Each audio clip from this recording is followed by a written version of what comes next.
অন্যদিকে বনগাঁয় উদ্ধার হয়েছে শতাধিক আধার কার্ড, প্রচুর আতপোড়া আধার কার্ড উদ্ধারের খবর মিলছে। ঠিক কি জানা যাচ্ছে এ বিষয়ে, পুলিশি তদন্ত শুরু হয়েছে কিনা আরো জানাবেন। ফোন লাইনের সঙ্গে রয়েছেন প্রতিনিধি শান্তনু ঠিকাদার। শান্তনু, দেখো শুভাঙ্গী, বনগাঁ যে মহকুমা শাসকের করণ রয়েছে তার সন্ধিকটেই একটা পুকুর রয়েছে, শাহিদ পুকুর নামে খ্যাত এই পুকুরটি। সেই পুকুরের একটি বট গাছের নিচেই দেখা যায় যে আজ দুপুর নাগাদ তারা স্থানীয় লোকজন দেখতে পায় সেখানে কিছু আতপোড়া আধার কার্ড রয়েছে। প্রায় শতাধিক আতপোড়া আধার কার্ড কিন্তু সেখানে পড়েছিল।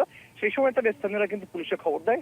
ঘটনাস্থলে বনগাঁ থানায় পুলিশ পৌঁছে, পুলিশ গিয়ে সেই আধার কার্ডগুলো উদ্ধার করে নিয়ে আসে। সেই আধার কার্ডে দেখা যাচ্ছে বেশিরভাগ আধার কার্ডের ঠিকানাগুলো রয়েছে কিন্তু বনগাঁ এবং তৎসংলগ্ন এলাকার বাসিন্দাদের কিন্তু সেই ঠিকানাগুলো কিন্তু সেই আধার কার্ডে দেওয়া হচ্ছে। এই মুহূর্তে কিন্তু সেই তৃণমূলের পক্ষ থেকে যে অভিযোগটা তোলা হচ্ছে যে বিজেপি যে এসআইআর যে সমস্ত ডি ভোটারদের নাম কাটা গেছে সেই সমস্ত ভোটারদের কিন্তু নাম তুলতে কিন্তু এই আধার কার্ডগুলো নিয়ে এসেছিল। পরবর্তীতে যখন তারা দেখতে পাচ্ছে যে ধরা পড়ে যেতে পারে সেই সময় কিন্তু সেই আধার কার্ডগুলো লোকানোর জন্য পুড়িয়ে দেওয়া হয়েছে। অন্যদিকে বিজেপির পক্ষ থেকে কিন্তু একই রকম অভিযোগ তোলা হচ্ছে যে বাংলাদেশ বা জামাতি ভোটারদের নাম তুলতে কিন্তু তৃণমূলের পক্ষ থেকে এই ভোটার কার্ডগুলো কিন্তু এখানে আনা হয়েছিল।